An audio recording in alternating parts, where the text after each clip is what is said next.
emergency podcast. I can't even say it with a straight face. No.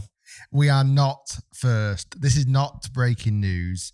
However, we thought we'd jump on and talk about the biggest story in world golf that broke this week while we're in Scotland. So we're en route, and you can see if you're watching the video, look at this backdrop. It's insane. You know what? Part of me quite likes the fact we were here this week when this news broke. Explain. And the news, by the way, is PGA Tour, DP World Tour, LIV, or PIF, merging. What? I didn't need to know. Listen. You know, I quite like being here this week for that. So we're at North Berwick currently right now. We're doing loads of golf courses nearby. Yes. And yesterday, we went to Muirfield. We're actually playing Muirfield today. You'll see that video coming out soon. And as we were with Robin, the ex-captain at Muirfield yesterday, which is an amazing place, and he was telling us a story about going all the way back to 1457, when golf was banned in Scotland because they wanted more gentlemen to be doing archery to protect the country. Less golf, more archery. And it feels this is the home of golf. Where we are right now, you know, Musselburgh, Gullen, Muirfield, Leith. North Berwick, Leith, St Andrews up the road. This is where it began. Yep. And think about now, old Tom Morris and all of the original OG crew. What would they think of the modern game of golf right now? The state that it's in. That's why I feel like being here, I feel more like grounded and connected to the traditions. Yeah. And I'm thinking this week with all this news and all this money and all this palaver, what's happened? Yeah. Do you know what I mean? I feel you're hurt by this, Rick. This is a nice therapy session. Come on, talk to me. I feel this week, to some degree, I actually feel quite relieved. Okay. So part of me is, when that news broke, so I was filming a video at Gullen. Yep. I know you weren't up on that day. At Gullen with Iona Stephen. My watch started going crazy. Getting all these messages and thinking, what has gone on? And I look at my phone and it's like, oh my God, have you seen the news?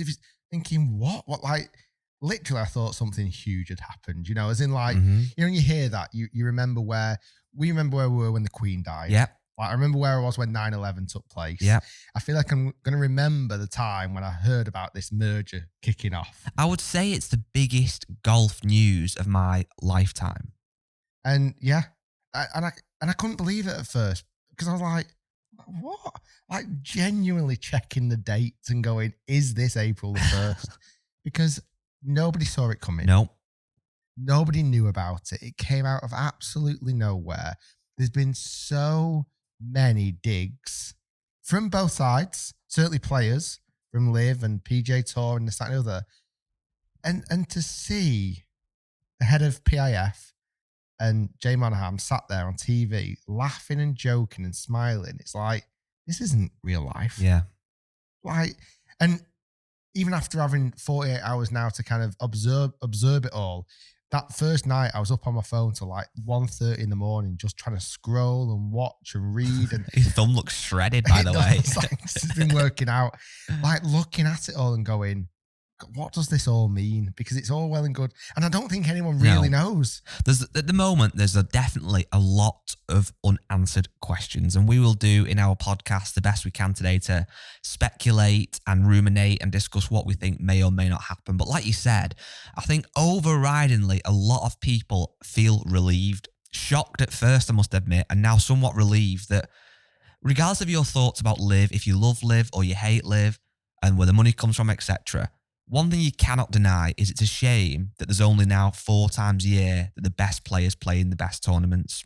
Yeah. Because we want to see, you know, Brooks Koepka going against Jon Rahm on a more weekly basis and Rory getting involved and Cameron Smith, etc.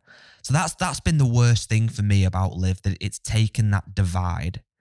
Going forward now, obviously PIF ploughing a lot of money into the DP World Tour and the PGA Tour. Like you said, what does that mean? I've heard a lot and read a lot and listened to a lot this last couple of days. Some people are saying that LIV will be gone now. and that PIF used LIV almost like a Trojan horse to get into the golf world, to break it down a bit, to cause some controversy, to shake it up, to get people really worried, get PGA Tour worried, get some big players, tempt more big players. And now they've got their seat at the table of the PGA Tour, and they can go on and grow the game of golf, as they call it. Other people say sports washing. There's a lot to discuss.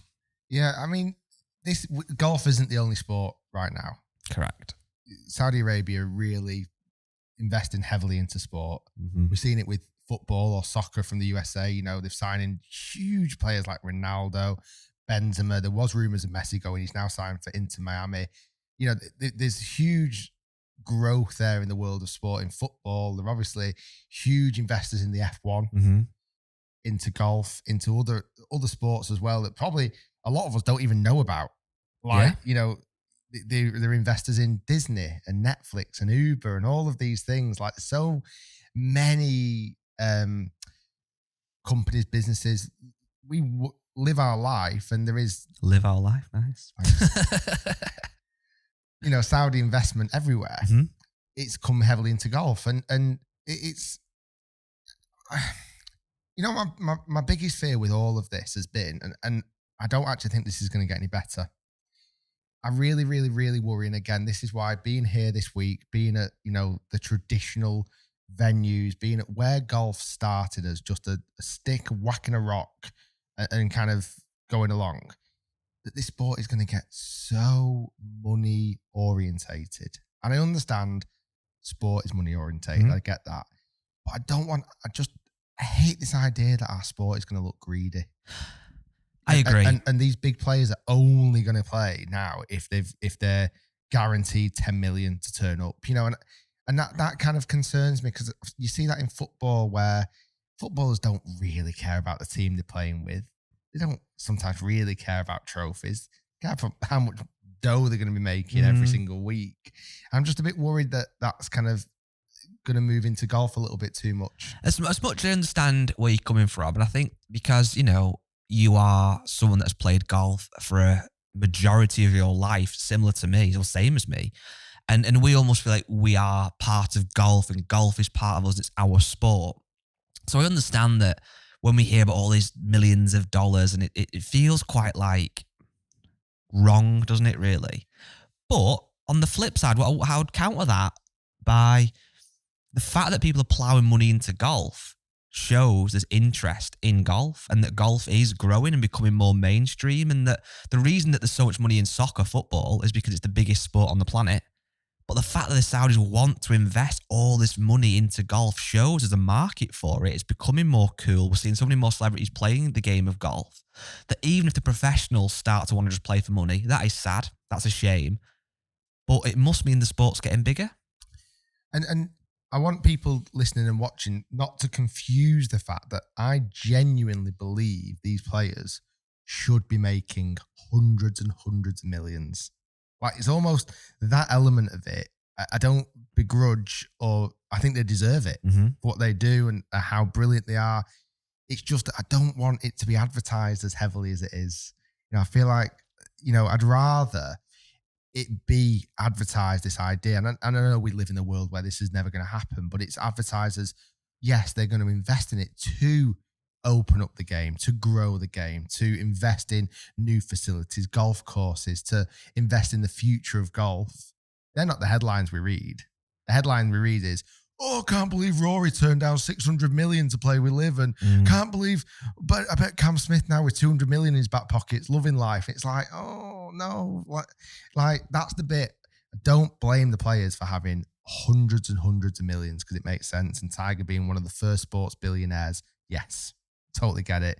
But let's not make that about what golf is only thing about. I know, I get you, and I think you're right, and it is something that we don't want to see too much. But for me as a fan, and I hear that noise, see that noise of, you know, how much money they're getting. But at the same time, nothing for me when I'm watching as a fan. I don't care how much they're getting paid. I want to see who wins that green jacket, who lifts up that claret jug. You know, next year, I don't even know how much. Sorry, this year, the Open champion, was it a couple of $1 million? I don't even know. I don't care. But that's what I'm saying. Like I don't mind if that check at the end of the day is $10 million. Yeah, we don't want to hear it as much. But I want it to be celebrated. Wow, how amazing was the golf? How amazing was the venue? How amazing the story that he's won a major, or whatever it may be, rather than just a tagline. Another golfer wins $10 million. It's like, oh no, let's not have that. I think with this announcement, then it'll go one way or the other. I think the reason there was so much talk of money was firstly because LIV broke onto the scene and were ploughing insane amounts of capital into the game to try and get the best players and put up these amazing prize funds, ridiculous prize funds. The PGA then fought back with the elevated events and put loads more money into it to try and keep their players happy. Now, whatever's going to happen is going to happen. There's going to be a hell of a lot of money invested into it, obviously. But will that be as much of a narrative? I'm not sure, because it doesn't need to be now, does it? We're back to watching the best players playing against the best players. The product of golf has got better. Yes. Recently watching it. So like I say, the PGA Tour has got more exciting. It's becoming a better event. It's becoming a better, I don't even know what it's going to become anymore. It was starting to become a more, invested. I'm trying to work out. I enjoyed watching it a little bit more than what I normally would do. Do you think that is because of how dominant Scotty, Rahm, and kind of Rory are becoming as well? It's the personalities, yeah, of course. And Netflix have helped drive that as well. Always the personalities more than anything else. And that's why I don't blame any of these personalities making the dough they deserve, because they do change the rankings, don't they? They make people interested in watching our sport. And if that means another few hundred people, few thousand people are playing golf because of these individuals, brilliant. But yeah, that's all good. I think the majors have become brilliant because we're seeing the best players in the world compete. But there was always going to be a future where that was going to diminish. Right now, we're getting a lot of the LIV players playing in majors, but that might not continue because unless you've won a Open or unless you've won a Masters, you're going to now start to find it very difficult to qualify. What I'm very interested to figure out this year, does this affect positively or negatively the Ryder Cup this year? So apparently what I have heard this year is that LIV will carry on as normal, apparently, and the PGA Tour will carry on as normal. With regards to the Ryder Cup, Keith Pelly has come out and said you have to be, to be a member of the European Ryder Cup is pretty simple. You have to be European, obviously, and you have to have a DP World Tour membership. So Sergio and Lee Westwood gave up their membership, I believe. They are currently not eligible because they're not members, even with this new merger. Yeah, we spoke about that a couple of weeks ago. Correct. So they have to become members again. Now, what that looks like, I don't know. Whether there's going to be fines for rejoining, I don't know. What we do know right now is that the PIF have come together, obviously, with the PGA Tour, with the DP World Tour, and there is going to be a new company formed that Jay Monahan currently is going to be the CEO of. I say currently because once this podcast goes out, who knows what's going to happen, but he's currently going to be the CEO of this new company that is a for-profit company. So the PGA Tour, whatever this new name, let's call it PGA Tour 2, just for now, whatever that becomes, whatever that looks like, we don't know. What then happens to the DP World Tour, we don't know. And the more and more I'm hearing rumours and reading online, it's looking like LIV may just vanish. That LIV Golf, as we now know it, the team element, the whole, the crushers, the cliques, etc., that will just be gone, which is insane to think. There was also lots of talk and rumours, which I find hard to believe that Greg Norman didn't even know about this until it actually launched, who's currently the CEO of LIV, the front man. Don't confuse that, doesn't mean he owns it or anything. He's paid handsomely to be the front man of be the spokesperson. Apparently he didn't even know up until maybe just minutes before. Rory did come out yesterday and said he did actually find out early the day it got announced. It's the Rory interview, and I've still not seen it every single minute of it yet. I don't know if you have, but I've seen a lot of snippets. I feel like he's really like in this weird place at the moment. I think he's going to a lot of the players, and these are other things that started to come out. The players who were what's the right word? Loyal to the PGA Tour, they've got to think now to themselves, was that the right decision? And you've got to think John Rahm, Scotty Scheffler, Rory, Hideki Matsuyama, all these Will Zalatoris, all these guys that got offered huge amounts of money. Are they kicking themselves now? Or with this new merger? Are they going to be rewarded handsomely? I feel like it's going to be the latter. I think you're right. I think you'd be pretty naive to think that like Brooks would get his 100 million or whatever it was, or 200 million, and Bryson will. They'll keep all that. They'll go back to the PGA Tour and they'll have the cake and eat it, and Rory's crying into his cereal. That isn't going to be the case. I don't know how it will look. Obviously, we don't know whether the PGA Tour even know right now, but you're right. The guys that were loyal will be very, very well looked after, I imagine.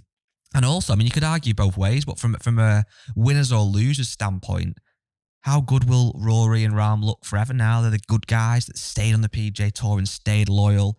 You know, that will earn them some fans. The guys that did jump ship, that come back maybe with the tail between the legs, might have a few quid in the bank, great. But will they come back with some level of tarnished legacy, or do people just not care? It's so hard to say right now. But who is the winners and losers in this? Are we as the golf fans the winners in the end?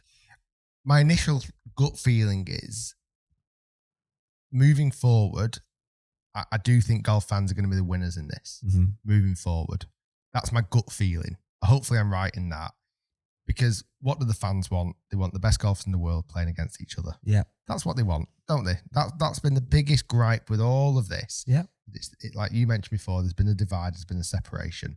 So if we see a better golf product with the best players in the world playing against each other more, and the game of golf, the game we love, cherish, live our lives in, improves and continues to grow, and new golf courses get built and more people turn into golfers because of this, well, then that is huge success. All right, let me follow on from that then. So in front of us is a table. We've randomly got a camera on there and a little vase because the table looked a bit weird with nothing on it. Okay. Matt did a great job of that, by the way. Believe it or not, we're actually in Matt's bedroom. Which won't be the first time, Matt. It definitely is the first time.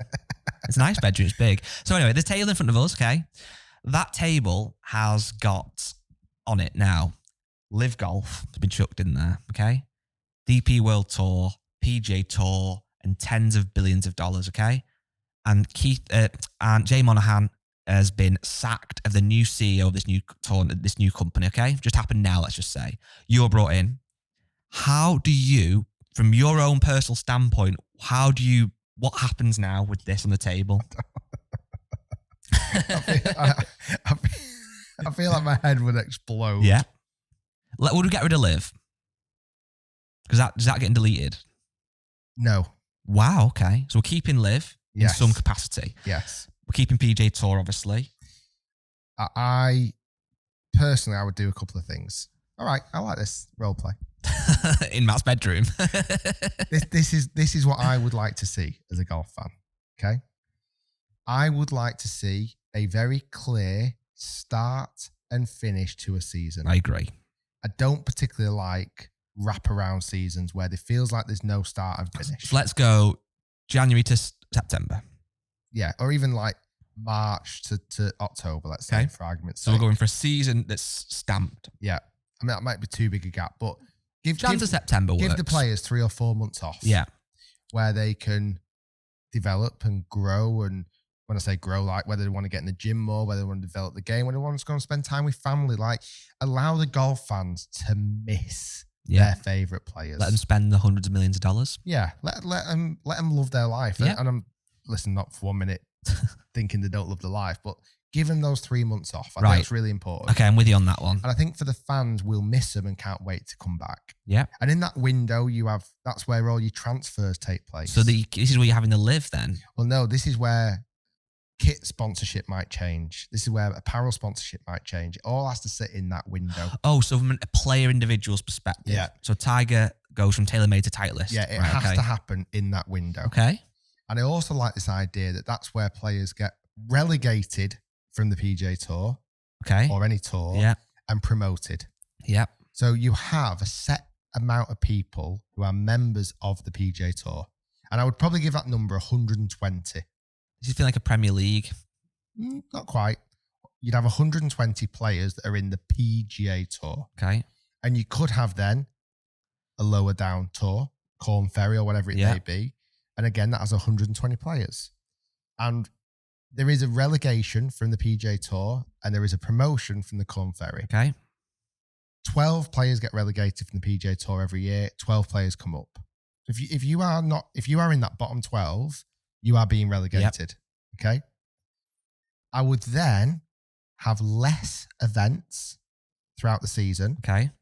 But I would have all 120 players committed to those events. Wow.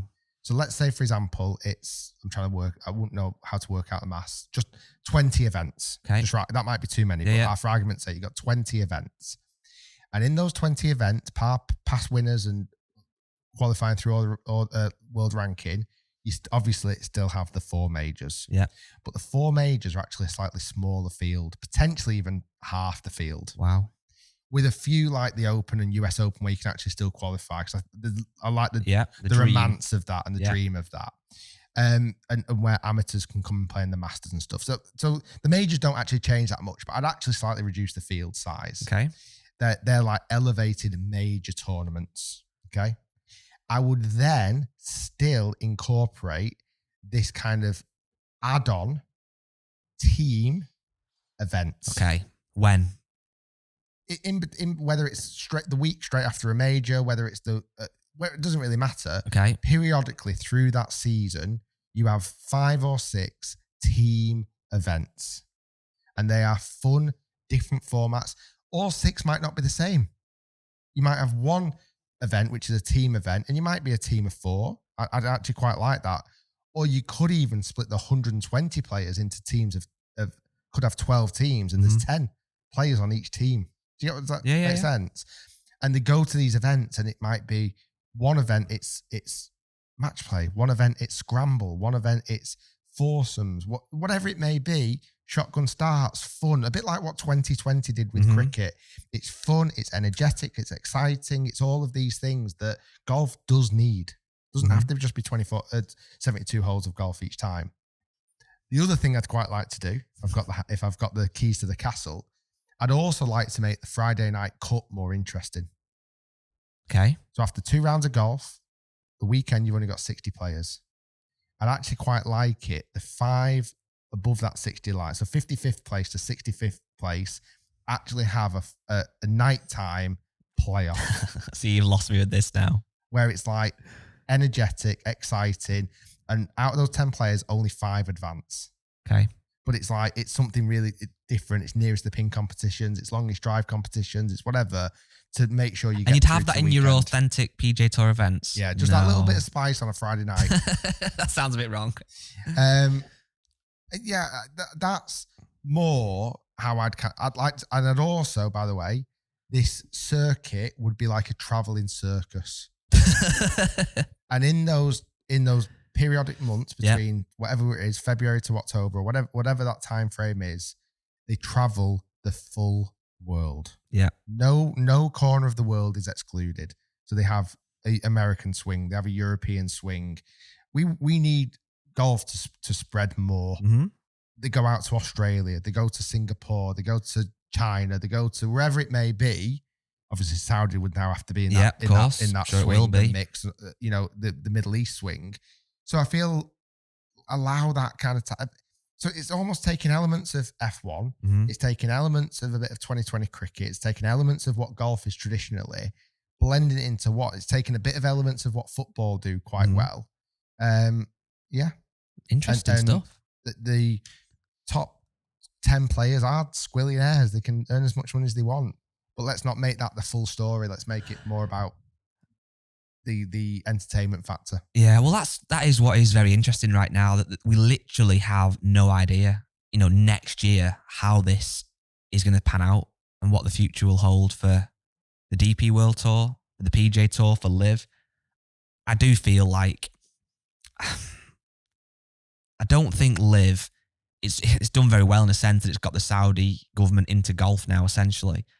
But it doesn't feel like it's really caught on, does it? I feel like the first year and the excitement of it feels like it's tailing off. I feel like the first year actually surprised everybody.